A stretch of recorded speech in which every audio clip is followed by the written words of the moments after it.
Assalamualaikum warahmatullahi wabarakatuh. Di sini saya akan membahas tentang jurnal Fungsi Sistem Indera Manusia Perspektif Sains Terintegrasi Al-Quran dan Hadis. Bahwasanya dalam jurnal ini menyatakan bahwa banyak yang belum menyadari bahwa suatu ilmu yang diperoleh yang bersumber dari para ahli, para sastrawan, dan para pakar-pakar ilmu yang menciptakan suatu ide baru hanya sebatas pengetahuan saja. Namun segala pengetahuan apapun yang dimiliki semua itu bersumber dari Al-Quran dan hadis. Misalnya saja para ahli selalu membahas tentang bagaimana bumi ini tercipta, apa proses yang dilalui dan bagaimana tahapannya. Sama halnya dengan manusia yang memiliki tubuh kompleks dan diatur oleh sistem-sistem. Salah satunya itu sistem indera. Sistem indera manusia merupakan bagian dari sistem koordinasi tubuh. Sistem indera terdiri atas bagian-bagian yang berfungsi menerima, mengolah, dan menanggapi rangsangan dari lingkungan luar. Dalam sistem indera terdapat saraf-saraf atau reseptor penerima untuk menerima rangsangan fisik atau kimia dan kemudian akan ditanggapi. Fungsi sistem indera menurut sains modern.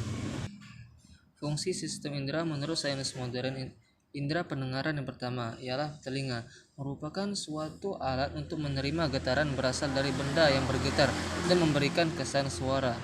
Lalu yang kedua adalah indera penglihatan yang berfungsi sebagai organ sensorik yang kompleks sebagai penerima rangsangan cahaya yang memiliki reseptor khusus untuk mengenali perubahan cahaya dan warna.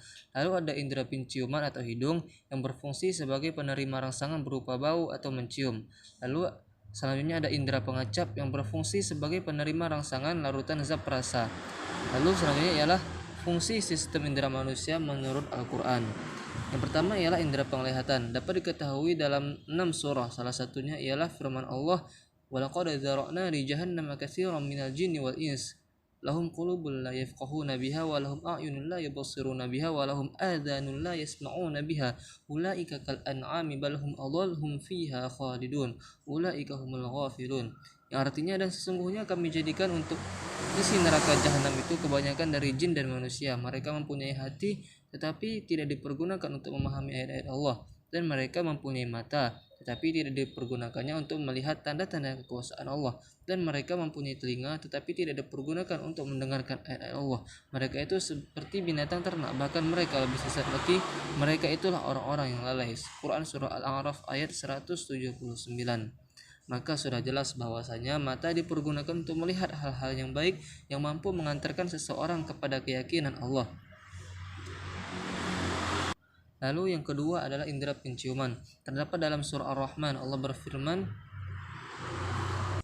Bismillahirrahmanirrahim, wal habbu dzul 'asfi war raihan fabi ayyi ala'i rabbikuma tukadziban. Yang artinya, dan biji-bijian yang berkulit dan bunga-bunga yang harum baunya, maka nikmat Tuhan manakah yang akan kamu dustakan? Surah Ar-Rahman ayat 12 dan 13. Maka fungsi utama hidung adalah sebagai alat penciuman.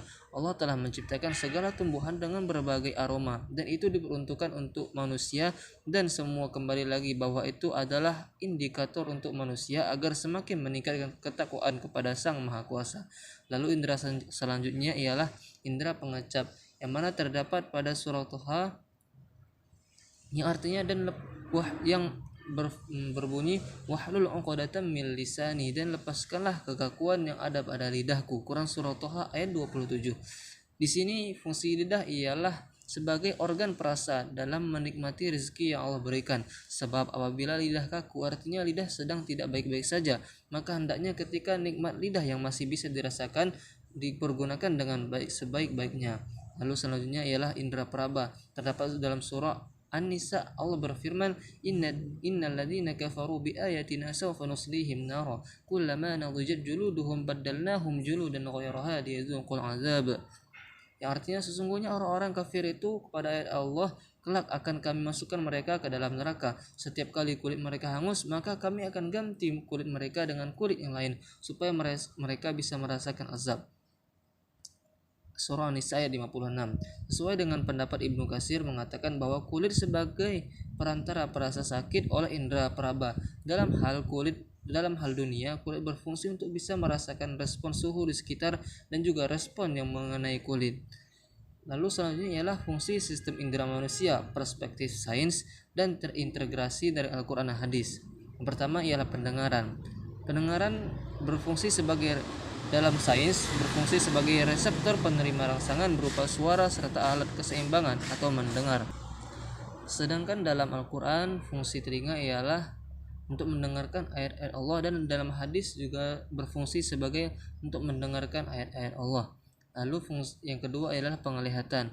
Dalam sains fungsi penglihatan ialah sebagai reseptor penerima rangsangan berupa cahaya, yaitu melihat.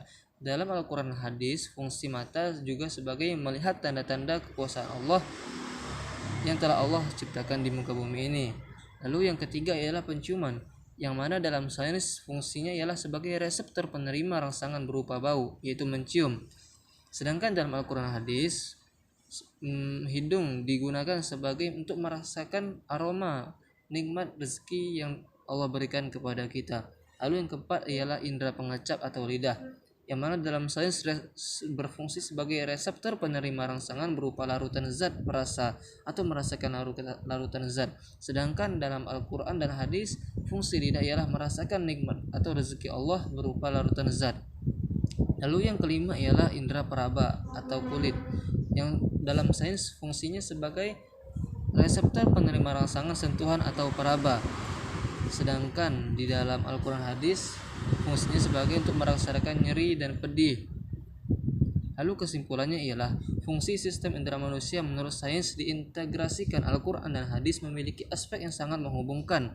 Ketiga konteks tersebut sama-sama meletakkan posisi panca indera yang mana berfungsi sebagai fasilitas dalam meraih suatu persepsi yang menghasilkan sebuah pengetahuan. Sedangkan dalam sains yang hanya sebatas kebermanfaatan dunia saja. Namun jika fungsi sistem indera manusia menurut sains diintegrasikan ke dalam Al-Quran dan hadis, maka akan menjadi fungsi yang lebih bermakna bahwa ada asas iman dan takwa yang hadir ketika dipelajari dan dipahami dengan baik.